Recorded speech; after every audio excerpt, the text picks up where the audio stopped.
Hey, good afternoon. Hey, how are you doing, Dale? Good. Hope you had a good Easter. Definitely did. How was yours? It was very, very nice. Me, the family, and Yoda. Yoda likes Easter eggs. Well, he's a giant bunny. If you haven't seen Yoda, send Dale an email. He'd love to show you. So I'll send you a picture. All right, what you got for us? So we'll make this brief. Rates, they're starting to fall, but over the last couple of days they have gone up. But they are in an overall trend going down, and that's a good thing. Okay, so are they going to continue going down? Well, the hope is it all has to do with inflation and those kinds of things. So, Neil, why don't you tell us about the inflation? Well, the Fed, I know, is meeting tomorrow, Wednesday, to have a discussion around the CPI report that they're going to get tomorrow. And they're going to look at two forms of inflation. They're going to look at the all-in rate. This is absolutely everything that you and I pay for that comes out of our pocket.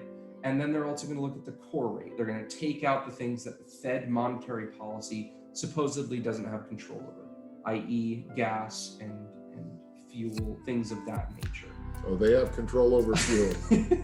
Sorry, this is not a political discussion. It's mortgage stuff. Sorry. Stuff. So the core rate is what they're really going to look at. And the problem with the core rate has to do with year over year, Y.O.Y. Put big letters there, and May 12th, okay?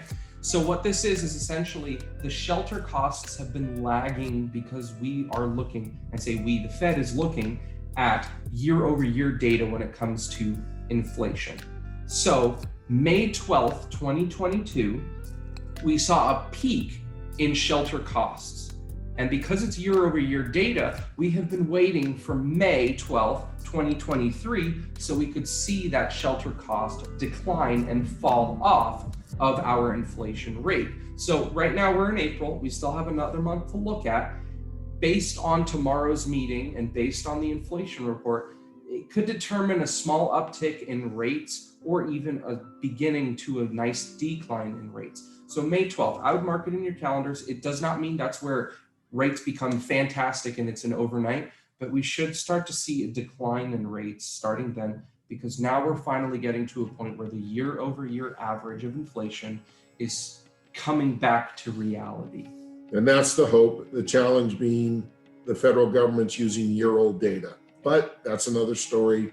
Let's hope for the best. Let's run away from this story. All right, so here's the question then, Dale.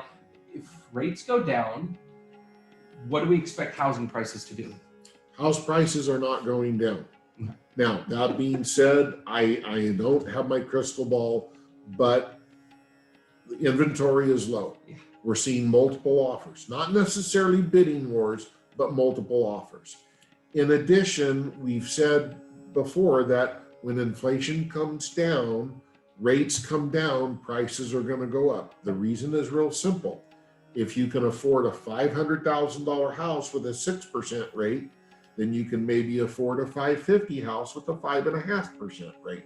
Yep. That's why the inflation will drive interest rates. Yeah, and it's just supply and demand. It's the most basic form of economics here. There's not enough houses for amount of demand.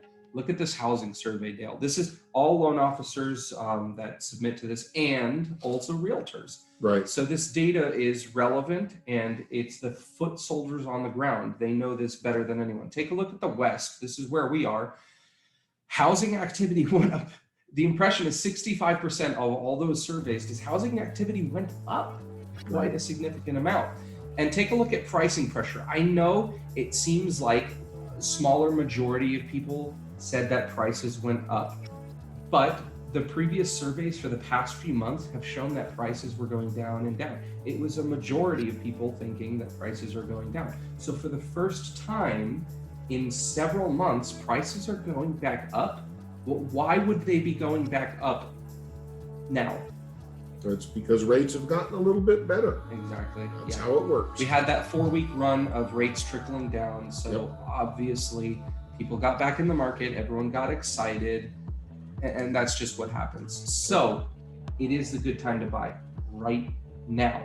As rates are beginning to go down and housing prices are somewhat stagnant, this is the time to buy, because refinancing is a great way to lower your rate in the future. but waiting is a terrible way. So first time homebuyer seminar, Tuesday, April 18th, 5:00 p.m. online, in person here at Homestead Mortgage. That's a week from today. Yes. And then May 2nd is the credit seminar again, 5:00 here at Homestead Mortgage. Yep. And just a quick recap, you can read through this. My hands got so tired because I was typing all these things. But we have so much more to offer here at Homestead.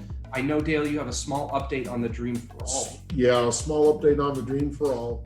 In less than 2 weeks, the government-funded program ran out of money. Now, rumor is there'll be a second round.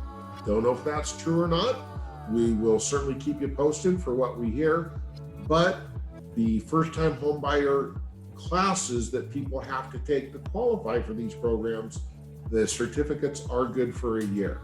So if you know somebody that wants to participate in one of the grant programs, tell them to call us. We'll get them their certificate, and then we can see how it goes. Yeah, even if they wait, that is good for a year. But we also have immediate solutions with different down payment assistance programs that we offer here at Homestead. Yep. So I know that there's a solution out there for everyone, but if someone's really banking on this, they still need to get into the process, get moving, so that they're not left behind a second time. I think that's it, Dale. We've covered it all. Have a good afternoon. All right, take care. Bye.